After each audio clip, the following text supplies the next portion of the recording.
गणपति बप्पा की जय। थेऊर। थेऊर एक नाम से बहुत प्रसिद्ध है, जहाँ पे चिंतामणि गणपति मंदिर स्थित है। ये चिंतामणि गणपति मंदिर यह अष्टविनायक मंदिरों में से एक मंदिर है, जहाँ दर्शन करते ही भक्तों के कष्ट और मानसिक चिंताएं दूर हो जाती है।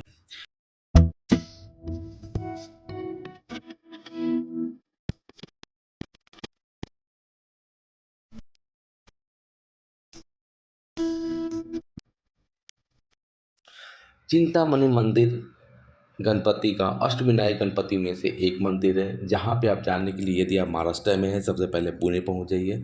आप पुणे से मात्र 25 किलोमीटर की दूरी पे थेऊर गांव में चिंतामणि मंदिर है, जहाँ पे आप 30 से 40 मिनट्स में, अगर पुणे से चलते हैं तो 30 से 40 मिनट्स में आप पहुँच सकते हैं। ऐसा मानता है कि अष्टविनायक दर्शन शास्त्र विधि से करना चाहिए तो अच्छा होता है। शास्त्र विधि, यदि आप मुंबई में हैं, मैं कैलकुलेट करना चाहता हूँ, यदि आप मुंबई में हैं और मुंबई से शास्त्र विधि से आप दर्शन करेंगे तो शास्त्र विधि से पहले आपको मुंबई से मोरेगांव जाना पड़ेगा, जहाँ पे मोरेश्वर गणपति का दर्शन होगा, और लास्ट में मोरेश्वर गणपति ही दर्शन करके आपको स्टॉप करना पड़ेगा और फिर आपको मुंबई आना पड़ेगा। यदि इनका total number of length distance अगर हम कैलकुलेट करते हैं तो लगभग 1200 से 1300 किलोमीटर होता है, और शास्त्र विधि से लगभग आपको 2 से 3 दिन लग सकता है पूरे दर्शन करने में। यदि आप मुंबई में हैं तो सेकंड है शॉर्टेस्ट पाथ वे। शॉर्टेस्ट पाथ वे में सबसे पहले, आप मुंबई में हैं तो सबसे पहले आप पाली जेल जाइए। पाली में बलालेश्वर गणपति का दर्शन कर सकते हैं। बाद में सेकंड महाड़ जाइए। महाड़ में वरद विनायक गणपति है, जहाँ पे आप गर्भगृह में जाकर छू के दर्शन कर सकते हैं। थर्ड है हमारा चिंतामणि, थेऊर में है, उनका दर्शन कर सकते हैं। इनका क्रम आगे में हम बताते रहेंगे कैसे आप कंप्लीट दर्शन कर सकते हैं। चिंतामणि अष्टविनायक गणपति मंदिर की प्राचीन कहानियाँ इस तरह से है। प्राचीन समय में एक ऋषि थे जिसका नाम कपिल था, और वो जंगल में रहते थे, और उनके पास एक चिंतामणि नाम का मणि था। एक बार एक राजा, जिनका नाम था गणराज, घूमते हुए अपने कपिल मुनि के आश्रम में आते हैं।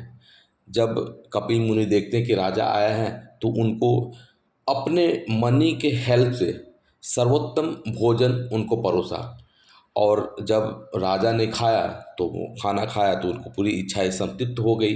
तो उनको पूछा कि आपने इतना अच्छा व्यंजन कहाँ से क्रिएट किया।